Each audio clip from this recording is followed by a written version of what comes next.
All right, let's bring in Fox News Sunday anchor Chris Wallace. Chris, good morning.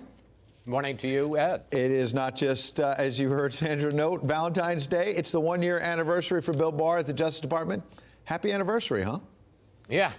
I didn't realize that he had been confirmed and taken his oath on Valentine's Day.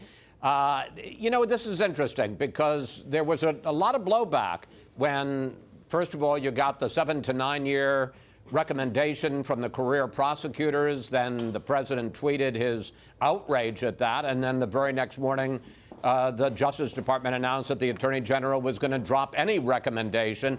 And it sure did look like he was caving to pressure from the president. Now, Barr says he did this, decided to do this before the tweet and was kind of put in that position. Well, do I go ahead with what I think is the right thing? But if I do that, then people are going to think I'm caving to the president.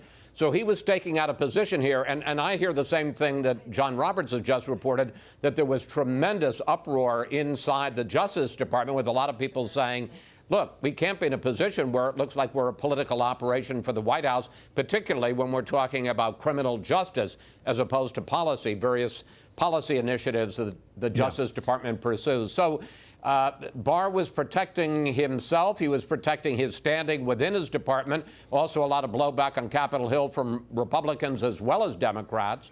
The question will be whether the president understands what Barr is trying to do here or whether he's going to be ticked off, as John said, by all the headlines, which are saying today Barr fired back at the president. Right. And Chris, you were right to note that Barr made that clear distinction that this was not just about the tweets, that he had independently decided to push back on the sentencing guideline before the president ever tweeted. But it seems like Bill Barr is saying he's sort of boxed in by the tweets because then it looks like pressure on the outside, number one. But number two, does the federal judge, who will ultimately can ignore the Justice Department's advice, does it box the judge in? Because if there's a lenient sentence now, everyone's going to say it's because of pressure from the president. Well, he said, I can't do my job this way. It's impossible for me to do my job when I have this running commentary of tweets about pending cases and about the judges who are hearing those cases. So it is complicated matters. I'm not sure if I were Roger Stone, I'd be particularly happy about this. Amy Berman Jackson, who is the federal judge, is pretty tough. Now, I don't think that she's going to do a tough sentence just to show that she's independent. But on the other hand, I'm not sure I would want to, be facing her and with my freedom at stake, with all of this in play and her trying to decide what's the thing she's going to do. So we'll see whether or not the president responds more to Barr, but the idea that he's simply going to stop tweeting and making controversial tweets, which sometimes make life more difficult for some people who support him, I don't think that's about to change. Last question on this. Does it now set up an even bigger conflict potentially down the road now that Barr has sort of laid out this standard? You're making my job impossible if you tweet on any criminal cases. If the next time there's a big criminal case and the president tweets about it, if Bill Barr doesn't push back or step down, he's going to be in an impossible position. Yeah, it's a good point. Bill Barr has basically thrown a brushback pitch at the president or a warning saying you can't keep doing this. Were the president to do it again, we don't know that he will, but were he to do it again, it really would put the Attorney General, who's been pretty supportive and pretty loyal to this president, in a very difficult situation. Let's shift over to 2020, something the president is keenly focused on as well. His team feeling good coming out of both Iowa and New Hampshire with some division, some chaos for the Democrats. The Biden campaign, one-time frontrunner, seemingly in some trouble. Time magazine puts it this way. Joe Biden says it's not time to panic, but his campaign is in trouble. If Biden can turn things around in Nevada and South Carolina, the campaign is telling donors he can still emerge as a consensus candidate capable of stopping the Sanders threat. There's only one problem. Electability is a sermon he's been preaching in subtle language since the start. If his survival in the race depends on South Carolina's pulpits, he may need to find some more fiery scripture. Your thoughts on that, Chris?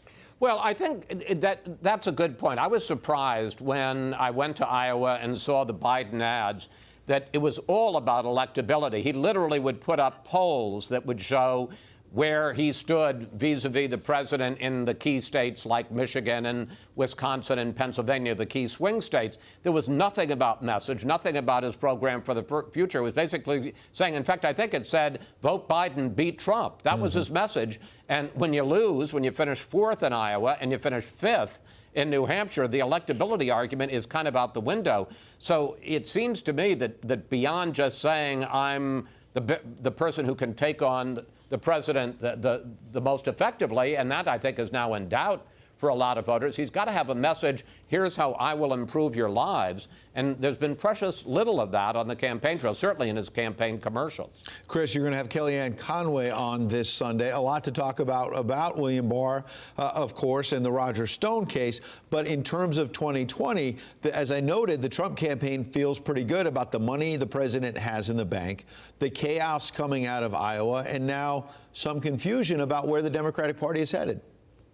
Yes, but one of the things I'm going to ask Kellyanne Conway about, I hope she's not listening or watching, so I don't want to help her, the war of words between the president and Michael Bloomberg. Quite astonishing. President getting some advice from people who support him, don't go after Bloomberg because you're the president, so all you do by attacking him is elevating him. And there are a lot of Republicans, Republicans, yes, who think Bloomberg is the toughest guy you could face. One, because he's got an even bigger campaign war chest than you do. And two, he's a relative moderate. Yes, there are some comments that are coming out, but they're, conservative comments, or even potentially explosive on the right in terms of stop and frisk and redlining. Very hard to paint billionaire Michael Bloomberg as a socialist. So there's a lot of questions inside the Republican Party. Do you really want to elevate Michael Bloomberg? Because he could be a tough candidate in the fall. Chris Wallace, finally, I don't know if Lorraine Wallace is watching, but you're all set on Valentine's Day? I'm good. She got a card. I'm taking her out to dinner. But thank you for asking. I did not want to blow any surprises. Have a wonderful weekend, and we'll be watching 2 p.m. and 7 p.m. Eastern right here on the Fox News Channel. Chris, thank you. Thanks, Ed.